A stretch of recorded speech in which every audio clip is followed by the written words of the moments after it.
জাতীয় পার্টির ৩৯তম প্রতিষ্ঠা বার্ষিকী উপলক্ষে আজ গাইবান্ধা জেলা জাতীয় পার্টির উদ্যোগে আলোচনা সভা ও র্যালি অনুষ্ঠিত হয়। বিশাল একটি র্যালি স্থানীয় পৌর পার্ক থেকে বের হয়ে শহরের প্রধান সড়ক প্রদক্ষিণ করে এসে পাবলিক লাইব্রেরি মিলনায়তনে শেষ হয় এবং সেখানে একটি আলোচনা সভা অনুষ্ঠিত হয়। আলোচনা সভায় জেলা জাতীয় পার্টির সভাপতি সরোয়ার হোসেন শাহিনের সভাপতিত্বে প্রধান আলোচক হিসেবে আছেন ব্যারিস্টার শামীম হায়দার পাটোয়ারি, প্রেসিডিয়াম সদস্য এবং অতিরিক্ত মহাসচিব জেলা জাতীয় পার্টি, এবং প্রধান অতিথি হিসেবে এখানে উপস্থিত আছেন সাবেক সংসদ সদস্য প্রেসিডিয়াম সদস্য আলহাজ আব্দুর রশিদ সরকার। আর এখানে সাধারণ সম্পাদক কাজী মশিউর রহমান সহ জেলার প্রবীণ নেতৃবৃন্দ এবং উপজেলাও থেকে যারা এসেছেন তারাও কিন্তু এখানে বক্তব্য রাখছেন। আজকে জাতীয় পার্টির প্রতিষ্ঠা বার্ষিকী উপলক্ষে নেতাকর্মীদের মধ্যে কিন্তু একটা উৎসাহ বিরাজ করছে এবং আমরা দেখেছি যে অনেক ইউনিয়ন পর্যায়ে, উপজেলা পর্যায়ে, জেলা পর্যায়ের অনেক নেতাকর্মীরা কিন্তু আজ উপস্থিত হয়েছেন এই পাবলিক লাইব্রেরি মিলনায়তনে। তারা উজ্জীবিত হয়েছেন এই প্রতিষ্ঠা বার্ষিকীকে কেন্দ্র করে এবং সব নেতাকর্মীরা কিন্তু অধীর আগ্রহে অপেক্ষা করছেন যে প্রধান আলোচক ব্যারিস্টার শামীম হায়দার পাটোয়ারির বক্তব্য শোনার জন্য।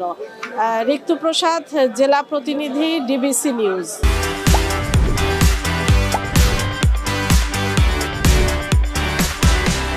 দেশের স্বার্থে জাতীয় পার্টির চেয়ারম্যান জিএম কাদের একটি সাংবিধানিক রূপরেখা দিয়েছেন, সেই রূপরেখাগুলো সরকারের গ্রহণ করা উচিত। আজকে 120 দিন হয়ে গেছে, এখন পর্যন্ত দ্রব্যমূল্য নিয়ন্ত্রণে আসে নাই, এখন পর্যন্ত মানুষের নিরাপত্তা নিশ্চিত হয়নি, এখন পর্যন্ত প্রশাসনের অস্থিরতা থামেনি, এখন পর্যন্ত মব ভায়োলেন্স, মব ইনজাস্টিস দেখা যাচ্ছে। যে দেশে মব ভায়োলেন্স হয় সে দেশের সরকার আছে বলে মনে হয় না। সরকারকে দেখাতে হবে সরকার আছে, সরকারকে দেখাতে হবে সরকার দেশের মানুষকে ভালোবাসে, সরকারকে দেখাতে হবে সরকার দ্রব্যমূল্য নিয়ন্ত্রণের চেষ্টা করছে, সরকারকে দেখাতে হবে নিরাপত্তা দিতে চাচ্ছে। যদি সরকার সেগুলো দেখাতে না পারে, আমি রাজনীতিবিদ হিসেবে বলবো সমস্ত সংস্কার প্রচেষ্টা ব্যর্থ হয়ে যাবে। দেশে এখন দুমুখী চলছে, একমুখী বলছে নির্বাচন দরকার নাই, আর একমুখী বলছে নির্বাচন দরকার। একমুখী বলছে আগে সংস্কার পরে নির্বাচন, আর একমুখী বলছে আগে নির্বাচন পরে সংস্কার।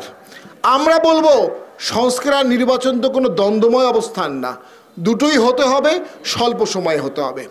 আমি বক্তব্য দীর্ঘায়িত করব না, আপনারা অনেক দূর দূরান্ত থেকে আসছেন।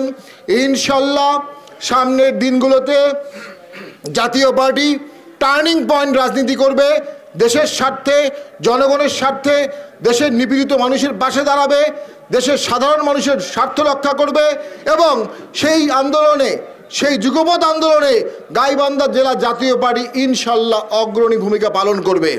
ভাইরা আমার, আমাদেরকে অনেক দায়িত্ব নিতে হবে, সামনের দিনে অনেক ত্যাগ করতে হবে, অনেক তিতিক্ষা করতে হবে, মনে করতে হবে আবার সেই 90-এর পরবর্তী সময়ে আমরা এসেছি, আবার সেই 90 পরবর্তীর যে আন্দোলন, সেই আন্দোলনে জাতীয় পার্টিকে উজ্জীবিত করতে হবে। তাহলে এরশাদ স্যারের আত্মা রক্ষা পাবে এবং জাতীয় পার্টির এই 39তম প্রতিষ্ঠা বার্ষিকী সফল হবে, সার্থক হবে ইনশাল্লাহ। 40তম প্রতিষ্ঠা বার্ষিকীর মধ্যেই জাতীয় পার্টি জাতীয় রাজনীতিতে নতুন চমক হিসেবে আবির্ভূত হবে ইনশাল্লাহ।